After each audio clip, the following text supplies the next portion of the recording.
merong sumasayo sa pulpit na their part, hindi nila masabi, hindi nila ma-express. Hindi nila ma-express na meron silang nararamdaman ganun. Regardless, babae yan or lalaki yan. Minsan kasi, ninakita na tayo ganun. And yung spirit na to, ito yung lumalabas talaga in the last days. So we have to correct. So kaya pa-start, paano na po natin yung stand ko na yung kailangan iba nila pa rin for the last yung question ko marinig.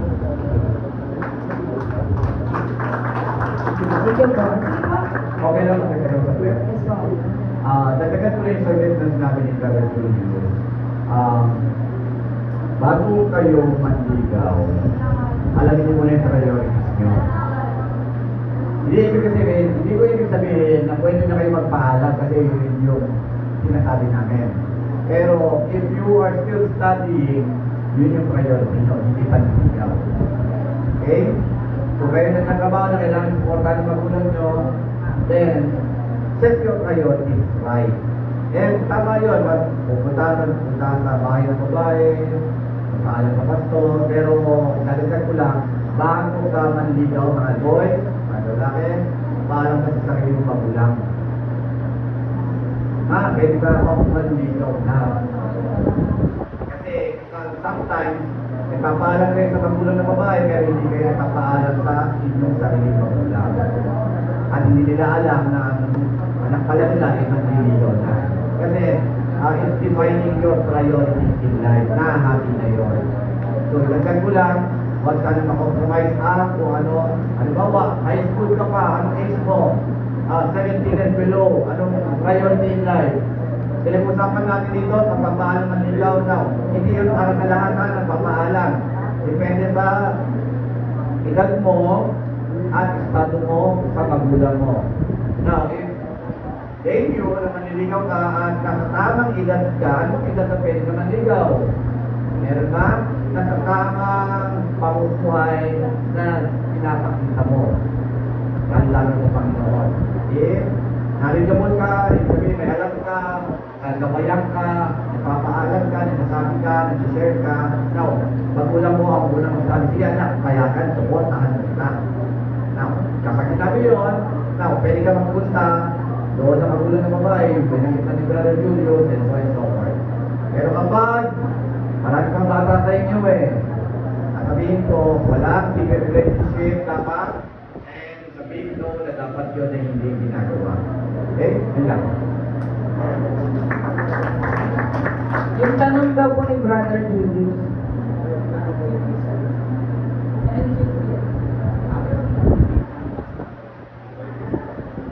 Ito yung LGBTQ, may batas kasi tayo. When actually, dapat sana wala tayong ganyang batas sa Pilipinas. Gender equality. Okay.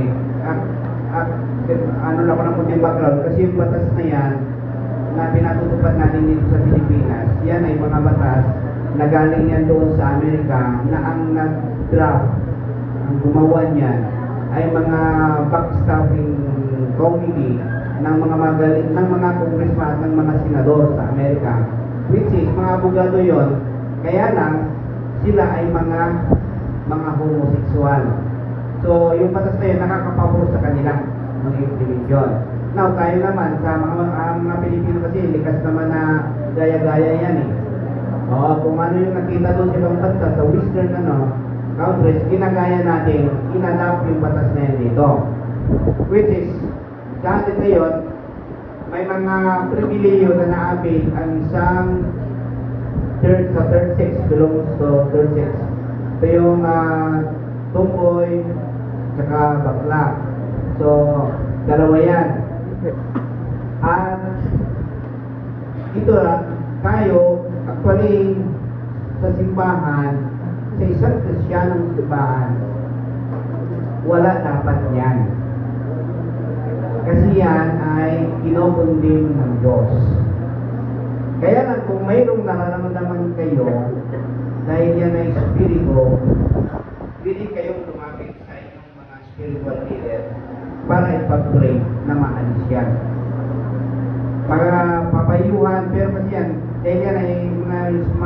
malalakas na mga espiritu na sinusuppress yung ating dating espiritu, yung espiritu ng ating katawan na ito, sinusuppress ng espiritu na yan, kaya yung nagmamanifest na yung espiritu ng homosexual.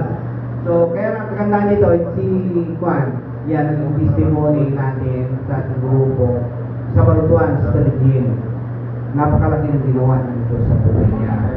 So, very ang testimony niya, sabi ko nakarasan doon sa anniversary, hindi lang napagandaan, pwede siyang tumayo para magbigay ng kanyang testimony kung paano siya binago ng Panginoon.